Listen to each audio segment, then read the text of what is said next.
My jealous mom hijacked my wedding with a self-centered speech about how I ruined her life, forcing me to finally expose the truth about her.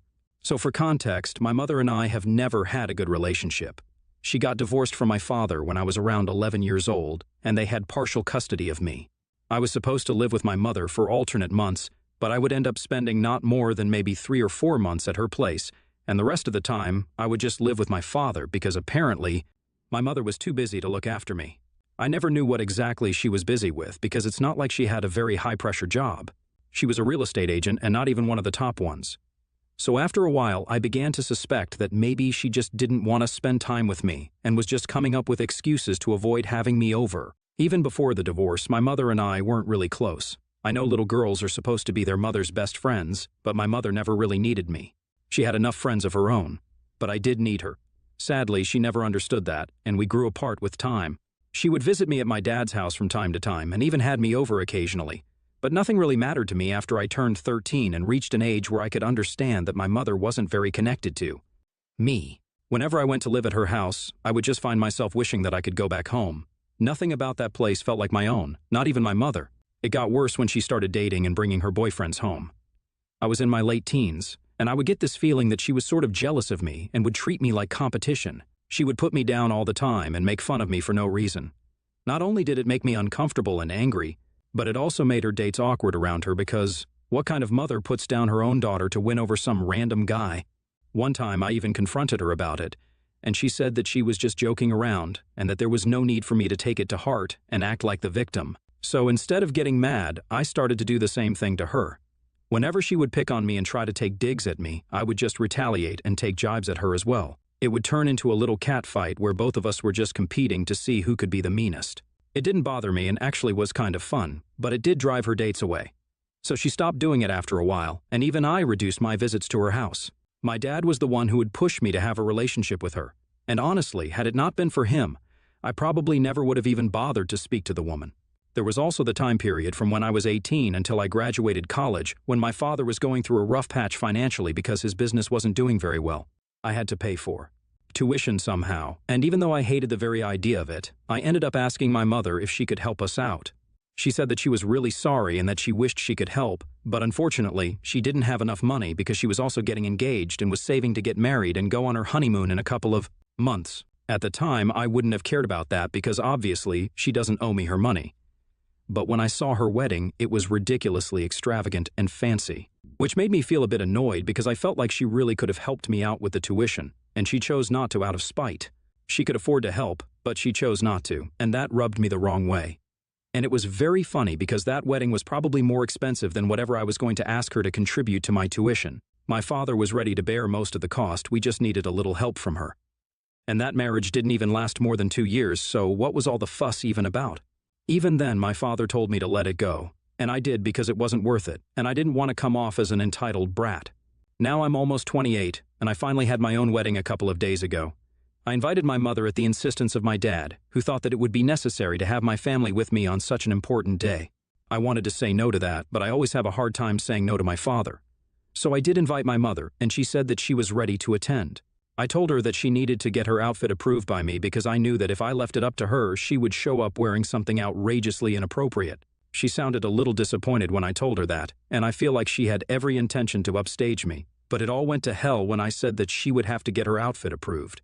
She even asked me if I was doing this for everybody who was attending, and I said that yes, I was, even though it wasn't true, because I didn't want to give her any opportunities to cause any drama. She did send me a couple of outfits, and I approved the least crazy one. I also told her that I would prefer it if she didn't make a speech or anything, and she seemed quite affronted by that. But I managed to save the situation by telling her that the only reason I was avoiding speeches was because my dad wasn't giving a speech either. And I didn't want the ceremony to go overtime or anything because people were bringing their kids as well, so we wanted to keep everything as short and sweet as possible. Again, that wasn't true, but by the time she found out, it would be too late for her to do anything about it. I thought I was out of danger, and even though my mother was attending the wedding, I wouldn't give her any opportunity to mess anything up. But true to character, she did her very best and unfortunately succeeded in annoying me on the day of my wedding in spite of my best efforts. I really do regret inviting her. So, on the day of my wedding, after the vows were exchanged, it was time for the speeches, and as soon as my mother saw my father getting up to his feet and grabbing the mic, She shot me the dirtiest look she could manage. My father's speech was beautiful and emotional, so it put my mother's look out of my mind altogether. But then, to my horror, I saw her rising from her seat and taking the mic from my father. I wanted to do something, but I didn't want to create a scene at my own wedding by snatching the mic away from her. My husband tried to redirect everyone to the dance floor, but my mother said that she needed everyone to remain seated so we could enjoy the little speech that she'd spent days writing for me. I was terrified when she started talking, and sure enough, this speech was all about herself and how I had absolutely ruined her life by just being born. She went on and on about how many sacrifices she had to make as a mother, and how I didn't seem to be grateful for any of them. She even threw in some tears to make it seem like she was hurt and brought up how I'd lied to her so she wouldn't make a speech at my wedding. She told everyone that she'd given up a really big promotion when she was pregnant with me, because she didn't want to stress herself out before the delivery and feared that something would happen if she did take that up. Apparently, she was still paying the price of rejecting that promotion because she was still working in a similar position for similar pay. I knew that it wasn't true because my mother was pretty well off. I had no idea what she was complaining about. But she went on, talking about how I'd been a pain to raise all along. She expected me to be grateful for it, and reminded me of how many boyfriends she had given up on when I was in my teens because they didn't appreciate me being around, and she couldn't sacrifice her motherhood. But clearly, I was willing to push her to the sidelines and pretend like she wasn't an important part of my life for heavens knows what reason. She ended the speech by telling everybody how selfless and great she'd been as a mother, but obviously she'd failed if her own daughter didn't deem her worthy of even telling her the truth. It was a dramatic and mostly embellished story that she was trying to tell with that speech of hers. I put up with a lot of things about my mother over the last couple of years of my life, but this was way too much for me to tolerate. So I stood up and decided to reveal what kind of person she really was to everyone present there. Everything that I talked about in the first couple of paragraphs in this post is what I mentioned in my speech essentially, because it was the truth, and I felt like I needed to set the record straight, and also because I wasn't going to let my mother get away with lying about me and playing the victim after ruining my wedding. I revealed the truth about how she used to treat me as a child and how she used to compete with me when I was in my teens, which is a pretty sick thing coming from one's own mother. My father's jaw dropped open when I came out with these stories from my childhood, because he'd always insisted that we keep these things private. The world doesn't need to know everything that goes on in our family, he used to say. It was because we didn't need to wash dirty linen in public, but honestly, I think it was because he cared way too much about appearances than about putting the truth out there. I could see everybody getting uncomfortable while I was ranting about my mother, and my mother just looked at the floor and occasionally glared at me, trying to scare me into shutting up. But unfortunately, the guests weren't her dates, and I wasn't a teen anymore, so her intimidation tactics were becoming a little ineffective. After I was done talking, I was pretty much in tears, and my husband took me aside. He opened up the bar and made sure that food would be served soon after so the guests would have something to do rather than sit and gossip about me and the meltdown that I just had. He told my parents to stay away for a while and took me outside of the venue to our hotel room so I could calm down. I was sobbing because I was crying so hard, and it took me several minutes to compose myself. He talked me through it and comforted me throughout. After a while, I finally felt better and said that I was ready to go back because there was no way I was missing my own wedding over something that my mother did. I'd always known that she was jealous of me, and this was just that jealousy manifesting in its worst form, nothing else. My husband told me to wait in the room for a while so he could go and check if my mother was gone, and even asked me if I wanted my father to stick around or not. I said yes because, in spite of everything, he was still my father, and I just didn't want to let him go. He came back up after about 10 minutes and told me that I could come back to the party because my mother was gone. Apparently, she left right after I walked out because she didn't come here to be insulted by her own daughter, and my father actually yelled at her and kicked her out after she said that. I was actually pretty pleased to hear that. As soon as I was back, my father apologized to me for everything, and we hugged, which felt great. We resumed the event, and a lot of my guests came up to me and told me that I was really brave for calling out my mother on her rubbish in front of that many people, and on the day of my wedding, no less. My mother-in-law was also pretty impressed and said that she was glad her son was marrying such a strong and intelligent woman. That made me feel a lot better, and by the end of the day, I'd pretty much forgotten about that little hitch. Once I got back home from my hotel room, I finally had enough time to check my phone, and there I noticed that there was a message from my mother that I hadn't read. I clicked on her chat out of curiosity and realized that she'd written a real speech and sent me a picture of that. I went through the speech that she'd written, and it was actually pretty sweet. I noticed that she'd sent me that picture a couple of hours after she left, along with a message that said that this was the speech that she had written ages ago, Pretty much on the day that I sent her the invitation. After I told her that nobody was doing speeches at my wedding, she'd almost discarded this, but then she thought she would give it to me on the day of my wedding so I could have it as an early wedding gift. Her actual wedding gift was supposed to be a car that I was meant to receive a week after my wedding, and it was supposed to be a surprise for me. But after my mother saw my father give a speech, and even my in-laws take turns, she realized that I'd lied to her and was so hurt by that she said the things that she did. She told me that she was quite aware of our troubled history together, but she wanted to make things right when she received the invitation, and the speech that she had actually written was supposed to be her apology. But she never got a chance to make that speech because of my lies. She told me that she wished me nothing but happiness on this new journey that I was embarking upon, but she never wanted to meet me or hear from me ever again, because I had broken her heart and insulted her all over some petty feud from ages ago. After I read that message, I realized that I kind of screwed up by just assuming that my mother would do something to ruin my special day. She said that now, because of what happened, nobody wanted to talk to her, and she was really upset that I just assumed she would try and somehow ruin my wedding. After reading her messages, I was disappointed and have been for the past couple of days. I haven't yet told anyone about this because I don't want anyone to think that I'm the one at fault here. I don't even know if I really am or not. So AITA. For assuming that my mom would do something to ruin my wedding and lying to her to prevent it?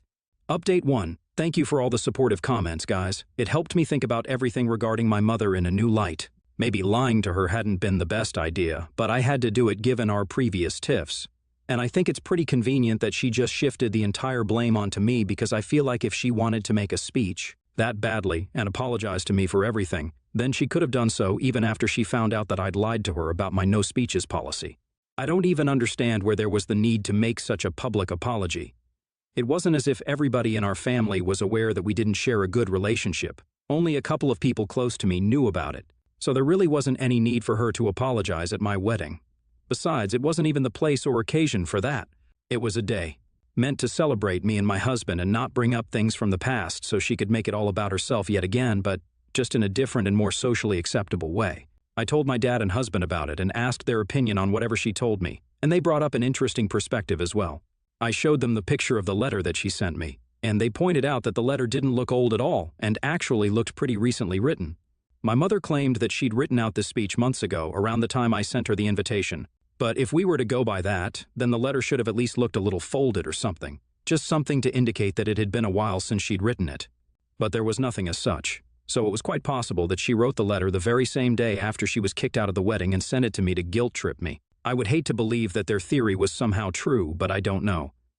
Going by my mother's behavior in the past, I can't exactly rule it out. The bottom line is I'm not going to talk to her, and I'm definitely not going to feel guilty about it. Update 2. So it's been close to 8 days since my wedding. My mother hadn't contacted me so far, and I thought that she was over the whole thing. But yesterday, she showed up at my house. Since it was the weekend, both my husband and I were at home, and she mentioned that it was good because she wanted both of us to know this. And she also wanted my father to hear about what she was just going to tell us. I was really confused and almost didn't even let her enter, but she pushed her way through and sat herself on the couch. Then she announced that she decided to leave all her money to charity instead of to me, like she'd planned initially. She looked at my husband and then told him that because of my awful behavior, he could now say goodbye to all the money that we were about to inherit. She told me to tell my father about this as well, because he'd been the one to kick her out on the day of my wedding. She really took that insult to heart and told us that we were not going to inherit anything from her. After she was done with her announcement, I brought up what she'd said at my wedding in her speech, about how I had ruined her career and everything, about how she had to reject that promotion because she was expecting me, and how she was still working in a mediocre position because she never rose in the ranks after that. She looked a little flustered because she probably didn't expect to be called out on her lies like this. She told me that had it not been for my birth, she probably would have been working in an even higher position at a better company, but was stuck because of me. I laughed at that and told her that if she really had wanted to be at the top, then she would have worked hard and accomplished something instead of sitting around and blaming me for her shortcomings. I brought up how she'd had enough time to do something and go ahead in her career because it wasn't her who was taking care of me as a child, it was mostly my father doing all the hard work. So if he could juggle both raising a kid and going ahead with his business, then she had no excuse. She tried to argue, but I shut her down and told her that I didn't want her money anyway because I had my own, and so did my husband. Besides, it wasn't even as though she was going to leave us a fortune. It didn't matter to us, so she could cut us out of her will and we still wouldn't care. Then I politely asked her to leave, but she refused and told me that she wasn't going to go anywhere without an apology first. I started getting pretty annoyed by her and told her that I would call the cops and have her removed from my property if she didn't leave on her own. She tried to insist that I was bluffing and that I would do no such thing to my own mother. But when she saw that I already had dialed out on my phone, she got up, cursed at me nastily, and then stormed out. So that was our weekend, but it was nice to finally confront my mother and give her a piece of my mind without worrying about what other people would think. My husband was by my side through the whole thing, and even my father praised me for how I handled the situation. I really am very lucky to have them. Update 3. Hi, so it's been a week since my mother and I last spoke. She'd been texting me on and off for a couple of days, trying to get me to apologize to her, bringing up every single nice thing she had done for me as a child to emotionally manipulate me into feeling bad about what happened. But for every little good thing that she did right, there were like hundreds of things that she did wrong, so it wasn't exactly the right balance. I tried to ignore her for the most part and muted her notifications. But then she started texting me from her other number and finally forced me to block her. I hadn't blocked her so far because my mother lives alone. If anything were to happen to her, I would want to know, no matter how bad our relationship is. But now I don't think that I need to stay in touch with her anymore or keep that door open. If something, heaven forbid, happens to her, I have her neighbor's phone number, and I'll be able to check up on her that way without directly giving her access to me. I just can't be kind anymore and keep prioritizing family over myself. It's not fair to me, and I'm just not going to do it anymore. Update 4. Okay, so it's been almost a month since my last update, and I really thought that it would be my last one, but I guess not. I just heard from one of my relatives that my mother was moving out of state, and she'd made a pretty big deal out of it on social media by making a post where she mentioned me and my father by name and said that since we, her family, were no longer speaking to her anymore, she didn't see any point in staying on because there was nothing left for her here anymore. It was a pretty emotional post overall, but I didn't respond to it, and neither did I reach out to her because, just like she said, there was nothing left for me there anymore. I appreciate that she at least tried to make a last-ditch attempt at getting us back, but unfortunately, I'm way past the point of forgiveness now. I wish her the best for her future, but I wish I never have to meet her in the future. As cruel as it sounds, it's the truth.